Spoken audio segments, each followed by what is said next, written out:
Helping us honor these young men this evening is a good friend of mine. He taught me that as long as you keep these young men, these players, these family members, as long as you keep them first, then Alex should go very far in this industry. And he's a titan in this industry. Please help me welcome the All-American Bowl's National Recruiting Director and Atlanta's own, Eric Richards.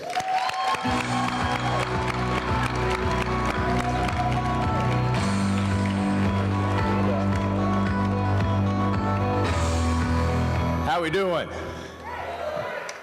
Yeah, I'm a little bit proud of this one. Although I do the tour across the country for all 100 that are selected and I'm involved in it, let me just back up. Ben touched on what a big event this is.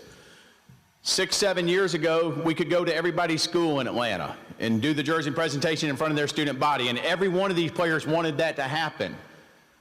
But let me tell you a little bit about Atlanta. It's gotten too big. Let me put it into proportion. Dallas, Texas has 4 participants in all of Dallas in the bowl. Miami, Florida, the capital of all of the best football players in the country, has 3. Chicago, 15 million people, has 2. LA, 19 million people, has 7 All-American selection. Per capita, there is no better football played in the country than is played in Georgia, and that's what these coaches have to go through. There's 3 traits I see as I do this year in and year out in those jerseys that were out in the hall. Derek Brown, Andrew Thomas, Trevor Lawrence, all the way back to Reggie Bush and Vince Young. There are 3 common traits. The first is none of this is possible without the student body and teammates they go to school with every day and practice in that community. It just doesn't happen. So if you're a teammate of one of these players up there, please stand up. If you're a cheerleader, please stand up. If you're a classmate, please stand up. This is as much about you as it is them. Because I'm telling you, they wouldn't get any better in practice if it weren't for you.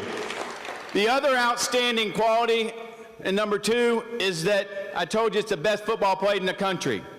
I've watched Region 3 7A games for the past 3 weeks.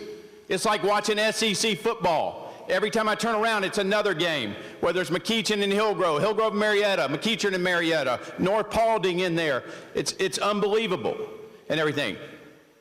The most important person that you come in touch with in your life outside of your parents and your family is your head football coach. Every one of us in here that played the sport remembered it today. We're going to get to hear from the coaches a little bit as they come up and help us do a jersey presentation a little bit later, but they are the second most important trait, I'm telling you, in making this happen. So they don't get a lot of, in this day of shine of where there's outside trainers and 7-on-7 and everything else, that's great. It makes these people better players, but it all starts with these guys right across here, so let's give them a hand of applause. And then the third thing is the immediate family. Most specifically, your parents and your grandparents. I'm telling you, friends are going to come and friends are going to go, but they will be there for you. Whether you end up at a university that wasn't the right fit for you and you have to go in the portal, or a hard time in your life happens, your parents are going to be there. Just remember that. Without them, let's give our parents applause.